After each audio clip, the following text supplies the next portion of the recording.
Yang keenam,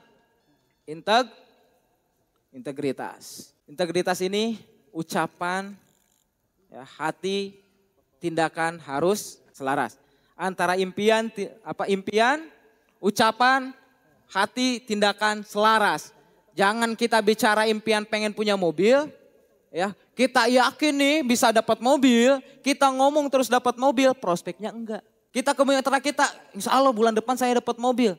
Tapi nyuruh dia yang prospek, bukan kita yang prospek. Mitra kita belum bisa prospek, ya mau bagaimana? Betul nggak? Integritas, miliki integritas yang kuat. Kita ini sebagai contoh, kita ini sebagai panutan.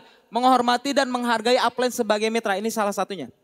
Ya, menghormati dan menghargai upline sebagai mitra, alat edifikasi serta duplikasi jaringan. Kita harus hargai upline kita. Ya, hargai sponsor kita, hargai leader kita yang udah berprestasi. Saya luar biasa, alhamdulillah kebantu banget.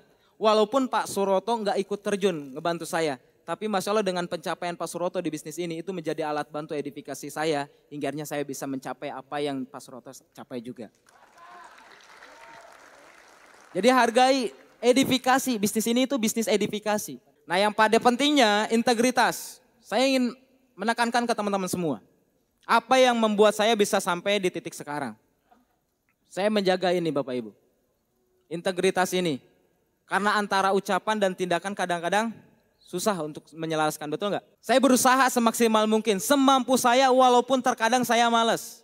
Sekarang kalau bicara Bapak Ibu, ya jangankan ngisi di panggung, kayaknya enakan tidur rebahan. Apalagi malam gadang ya, sekarang kondisinya udah mulai ngantuk. Sama seperti Bapak Ibu, sekarang mungkin kondisinya udah ngantuk. Sama. Tapi kenapa saya semangat? Kenapa saya mau ngisi? Padahal diam aja alhamdulillah bonus udah ngalir. Karena saya pengen menunjukkan ke Bapak Ibu semua, sesukses apapun kita jangan lupakan mitra-mitra kita. Pastikan mitra-mitra kita sukses semua.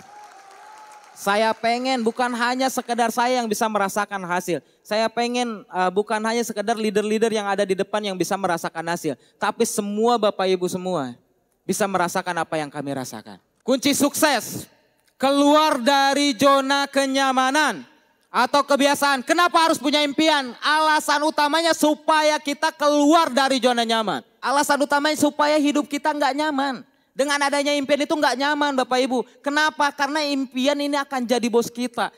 Ketika kita malas kita ingat impian kita. Oh iya saya pengen mobil. Ketika kita lagi balas, oh iya saya pengen punya rumah. Ketika kita lagi rebahan, oh iya saya punya dream. Saya punya impian. Ketika teman-teman bergerak, prospek, membina, prospek, pendampingan prospek. Mungkin gak nyaman, tapi itu yang membuat teman-teman semua bisa berhasil di bisnis ini. Saya keluar pagi, pulang malam. Setiap hari saya bikin konten. Setiap hari dedikasi tinggi. Gak masalah badan lelah, gak masalah badan capek. Istri ngomel-ngomel, ya kapan pulang, ya kapan pulang.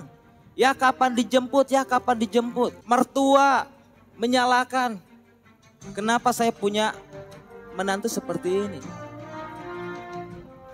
Itu masa lalu saya Bapak. Sama keluarga gak dihargai. Gak ada yang percaya Dhani Abdul Ghani bisa sukses.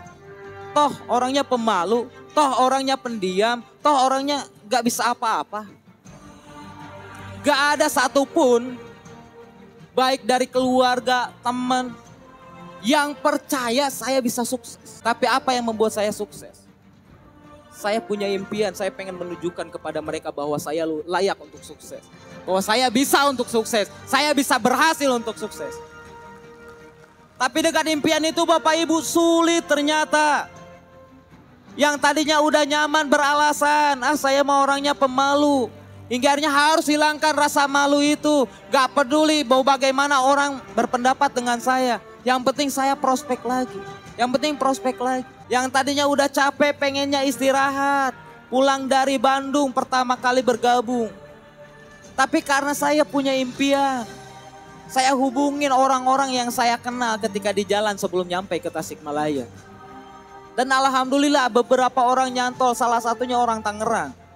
Dan beliau pengen gabung tapi syaratnya satu, pengen ketemu.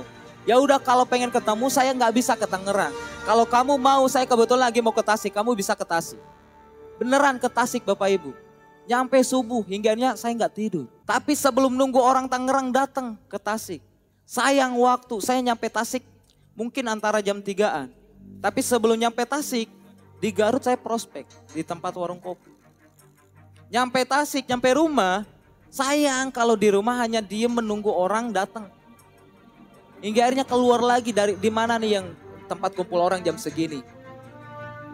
Hingga akhirnya saya kenalin lagi bisnis ini. Ketika selesai presentasi sambil nungguin, saya sambil update Facebook. Jam 3 malam update Facebook. Alhamdulillah. Awal gabung Bapak Ibu. Gak masalah hari ini saya capek. Gak masalah hari ini saya lelah. Tapi esok akan jauh lebih baik, jauh lebih spektakuler lagi. Beranilah keluar dari zona nyaman. Dan yang kedua, jangan buat alasan. Ini yang menghambat kita untuk kita bisa berhasil. Terkadang kita sendiri yang menghambat kita untuk berhasil. Kang, saya emang gak bisa sukses. Bapak Ibu, percayalah, gak ada yang gagal di dunia ini. Gak ada yang gagal. Setiap orang pasti sukses.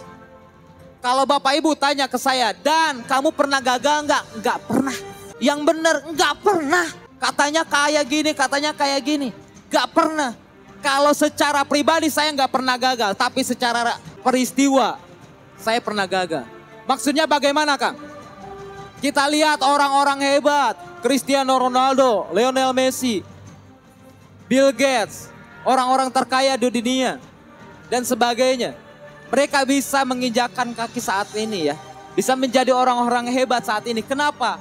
Karena mereka yakin bisa sukses. Mereka yakin bisa berhasil. Orang yang buat pesawat dulu nggak mungkin, mustahil, masa ada besi terbang. Tapi karena dia yakin saya pasti bisa. Gagal, coba lagi. Gagalnya peristiwa, bukan gagal secara pribadi. Tapi kalau gagal secara pribadi, ibu-ibu masak, gosong. Lalu ngomong kepada diri sendiri, saya nggak mampu untuk masak. Kayaknya saya nggak bakat untuk masak. Kayaknya bukan rezeki saya jadi tukang masak. Hingga akhirnya apa yang terjadi? Mau nggak nyoba lagi untuk memasak? Nggak mau. Betul nggak? Yang gagal tuh peristiwa bukan kitanya. Yang gagal tuh peristiwa bukan kitanya. Ditolak, yang gagal itu peristiwanya bukan kitanya. Kita pasti kita pasti Kalau kita beralasan artinya apa? Kita sedang ngecap diri kita gagal. Kita sedang ngecap diri kita nggak bisa. Maka dari itu kita nggak akan pernah bisa, kita nggak akan pernah berkembang. Caranya untuk berkembang, caranya untuk sukses apa? Kita miliki keyakinan total bahwa kita bisa sukses, kita bisa berhasil. Apapun impian saya, apapun harapan saya, apapun harapan keluarga saya mampu untuk mewujudkan itu semua.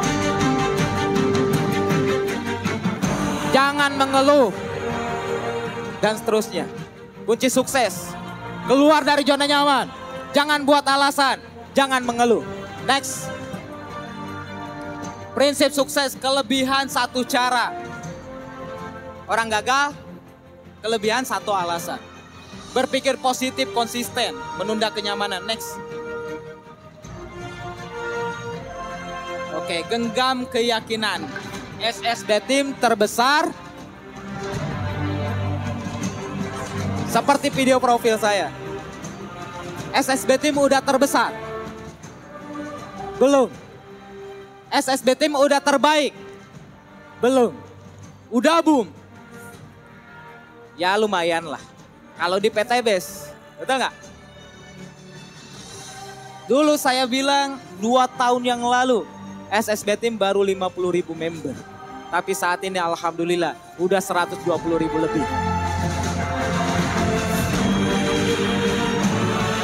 Saya selalu pegang keyakinan bahwa SSB tim pasti jadi yang terbesar. Pasti jadi yang terbaik. Pasti boom. Ada Kang yang lebih boom, ada yang lebih terbesar. Gak masalah. Yang terpenting saya yakin saya bisa membawa SSB tim menjadi terbesar. Terbaik. Boom. Makanya ini sering ini jadi slogan kita. Ketika disapa apa kabar, apa jawabannya? Terbesar, apa merdeka? Ditanya SSB tim apa jawabannya? Terbesar, terbaik, boom. Saya ingin teman-teman semua ucapkan bersama ya. SSB tim SB Team. Insya Allah ini jadi doa bukan hanya untuk saya tapi untuk kita semua. Teman-teman bisa menjadi yang terbesar, menjadi yang terbaik dan boom di PT BES.